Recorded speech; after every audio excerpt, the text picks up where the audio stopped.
Welcome to my channel Alien Signal. The Hazard World. Planetary designation. VIREX9. Classification. Extreme Hazard Environment. Gravity. 5.02 Standard Galactic Units. Atmosphere. Dense, oxygen-rich. Pressure 3.4 times baseline. Recommendation. No surface activity without reinforced exoskeletal support. The observation deck of the exploration vessel Relentless Inquiry hummed softly as its crew stared at the world below. Commander Threxel adjusted the magnification field. The planet filled the forward display, its mountains squat and compressed, its oceans heavy and dark like liquid metal under the crushing pull of gravity.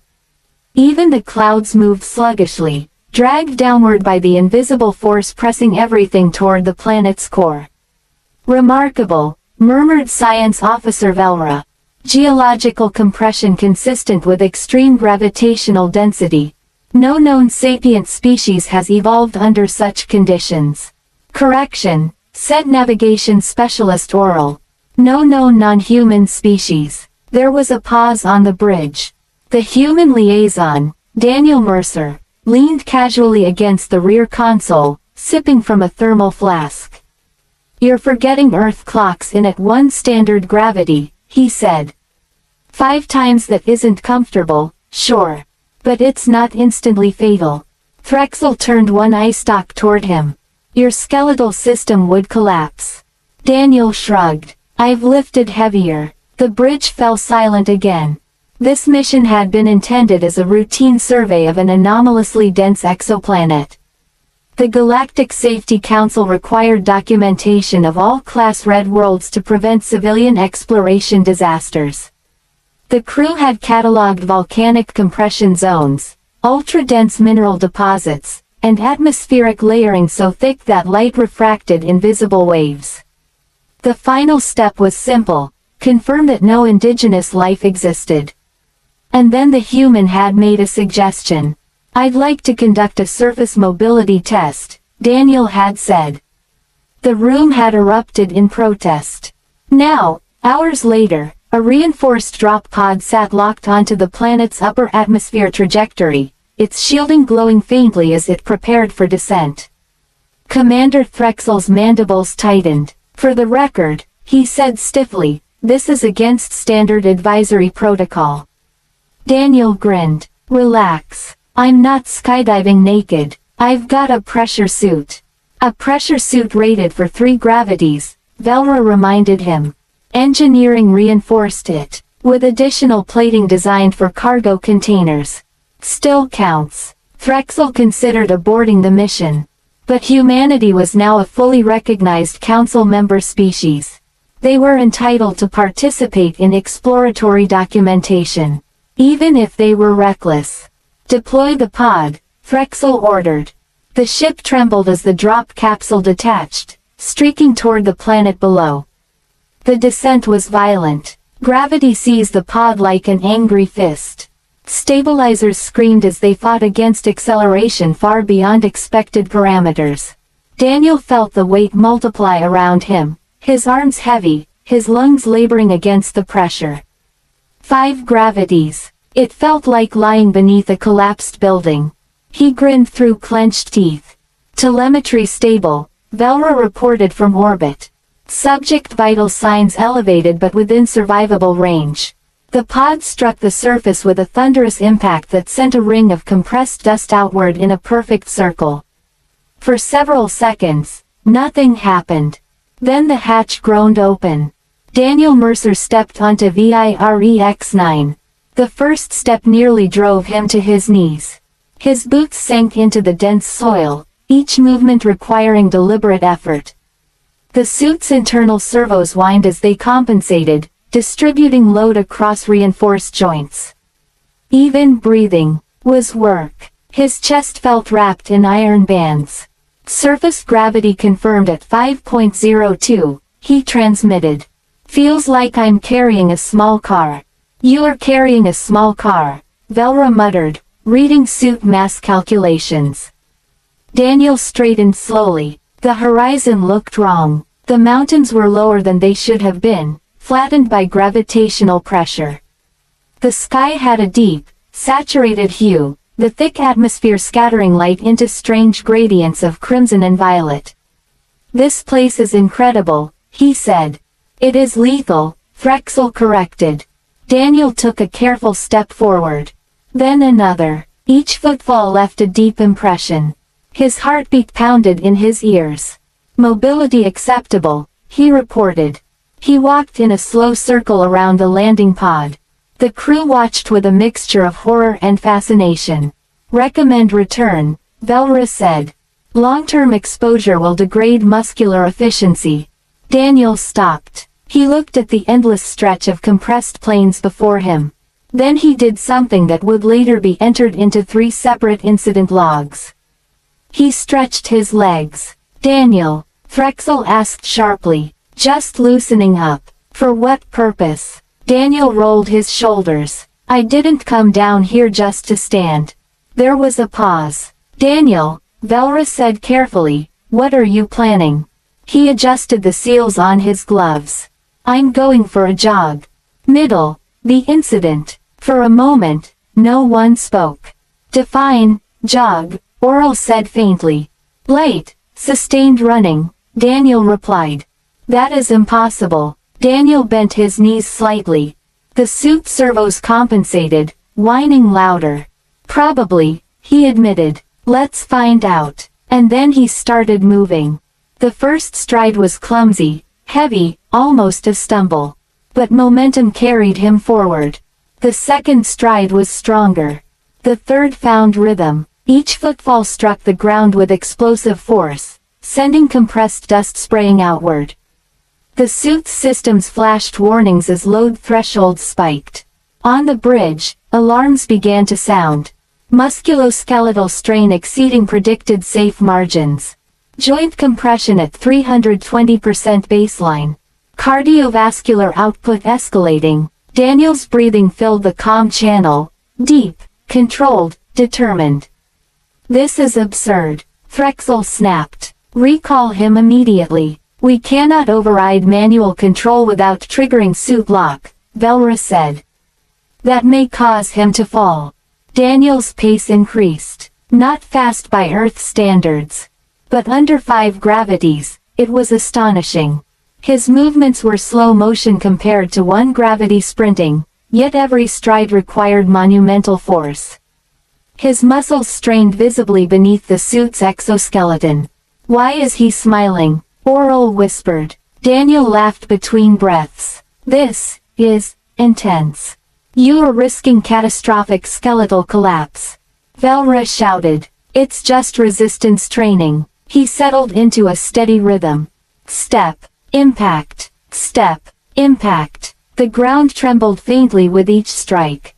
After 200 meters, Daniel slowed slightly, adjusting his breathing.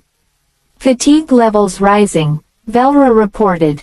"Oxygen consumption extreme. Heart rate," Threxel demanded. "High, but stable." On the planet's surface, Daniel felt the weight like a living thing pressing down on him.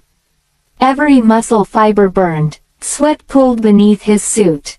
His calves felt like they might tear free from bone. But he kept going. Back on the ship, Velra's console flashed a new alert. "Commander, the gravitational compression sensors are detecting microfractures in the surface layer. Clarify, each impact from the human is creating localized shockwaves." Threxel stared at the display in disbelief. "He is destabilizing the terrain, by running." Daniel completed a full kilometer before slowing to a walk. He bent forward, hands on his knees, breathing hard but laughing. "That," he gasped, "is a workout. You have engaged in unauthorized high-risk activity on a Class Red world," Threxel said coldly. "You will return to the pod immediately." Daniel straightened and began walking back. "Copy that, Commander." As he reached the pod, something unexpected happened. A section of compressed rock several hundred meters away cracked. The sound echoed across the plain, a deep, resonant boom. Velra's eyes widened. The cumulative stress from repeated impacts has triggered a pressure release. A plume of dust erupted as a long-sealed subterranean gas pocket vented violently into the atmosphere. Daniel turned, watching the distant eruption. Was that me? Yes, Frexel replied flatly. Silence filled the channel. Daniel climbed back into the pod. Okay, he said. Maybe I overdid it. The return to orbit was uneventful. The debriefing was not. Daniel sat at the center of the briefing chamber while the senior officers formed a semicircle around him. A holographic display replayed footage of his run in slow motion. Each stride looked seismic. Commander Threxel spoke first. You have demonstrated that a human can sustain locomotion under 5 standard gravities for a duration of 7 minutes and 32 seconds. Daniel nodded. You have also destabilized a geologically compressed surface and triggered a gas vent event. Daniel winced. Minor 1. Velra tapped her console. The pressure release altered atmospheric composition by 0.04% regionally. That's tiny. It is measurable, she replied.